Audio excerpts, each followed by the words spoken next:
question, who was going to be the starting quarterback for the season opener, September 2nd at Indiana. It goes into preseason camp with a major question, and it's the same one.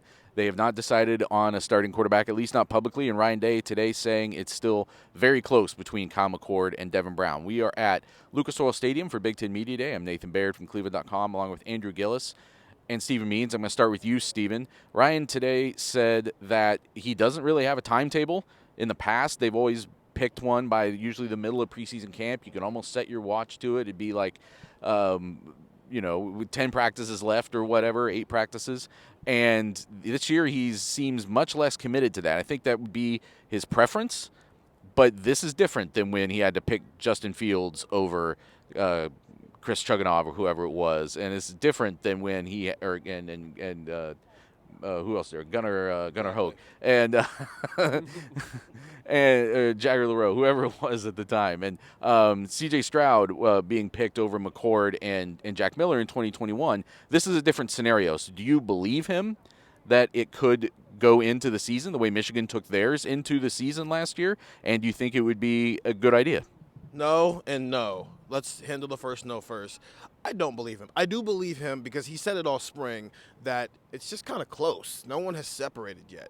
But he said that when C.J. Stroud won the job too. It was still close after the spring for a lot of different reasons. One, none of them had ever thrown a pass, but it was just still close. C.J. didn't get separation until a week. Actually, not even a week, like a couple practices before that typical timeline when he came out and said, CJ starting to gain separation here. And then like a couple days later, he actually announced him as a starter. He didn't say C.J. Stroud had separated until then.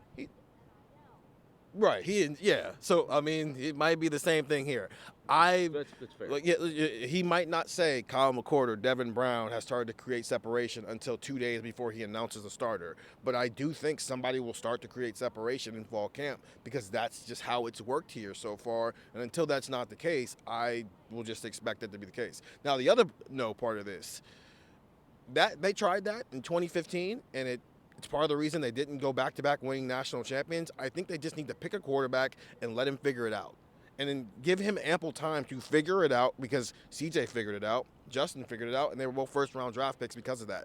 No, let the battle play out, go through your normal process, but once you pick a guy, stick with him and let him get into a groove with this offense.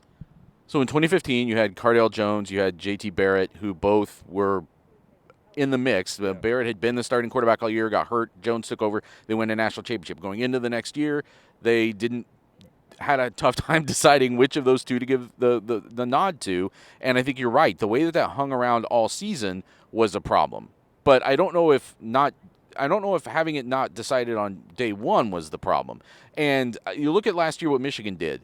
Cade McNamara starts game 1. J.J. McCarthy starts game 2. J.J. McCarthy becomes the starter and just starts. And Michigan wins a Big Ten and they go to the playoff. I think there's a way that you could make it work. But, Andrew, in general, do you think that it's a dangerous thing to play with to have that still undecided as the season is beginning and giving both of those guys a chance to play to kind of decide the competition in real action? Yeah, I think so because, you get week 1 at Indiana.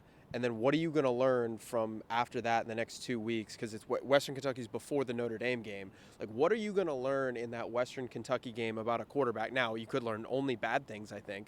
But what are you going to learn about one of those quarterbacks that is going to separate themselves, or both of those quarterbacks, going into that Notre Dame game? Because that Notre Dame game is going to be, Stephen has talked about kind of the importance of that going into the bye week.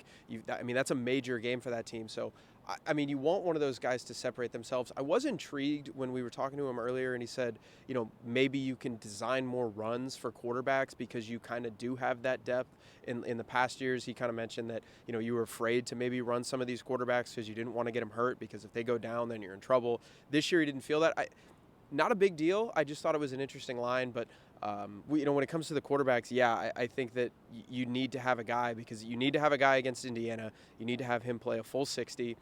Then you can get kind of 2 warm-up weeks going into Notre Dame. Then you get a bye week, and then you get into the meat of your schedule. So you got to have somebody by the first couple of weeks because if you don't have somebody by Indiana, then you're in trouble going into that Notre Dame game, I think. The biggest argument against Ohio State trying what Michigan did is what you just said, that it's a very different schedule. Michigan didn't open with a Big Ten opponent, especially not a road opponent. It opened with the same crap that it always opens with in the non-conference schedule, same crap they're playing in this year in the non-conference schedule. And that made it easier to have like two, like, put the ball on the tee twice and see which guy hits it the hardest or whatever. And Ohio State doesn't have that luxury. So I think you guys are right. I don't think that's the way it's going to play out. I do think it could go farther into preseason camp, though, than it has. Again, part of his motivation, the way he talks about this, I'm not saying he's trying to deceive us, but he also, at the same time, he says, oh, it's close, it's close, it's close. He always keeps bringing up, this is about making the whole room strong. It's about making championship level play with multiple guys out of that room. Ohio State has to have multiple starting caliber quarterbacks at the end of this process, multiple guys who they could win a national championship with, because that's what they think the rest of this roster is capable of. So as long as he keeps talking about this being something that fight is going, that Devin Brown and Kyle McCord are going to keep pushing each other, I think it might go a little bit longer than it has in the past, but I do not think it goes all the way to the start of the year. Much more about that and everything else on Buckeye Talk. Get that wherever you can find podcasts, and get the text 614-350-3315. We were cranking them out all day today from Lucas Oil Stadium. We'll keep doing it the rest of this week and all through preseason camp from Buckeye Talk.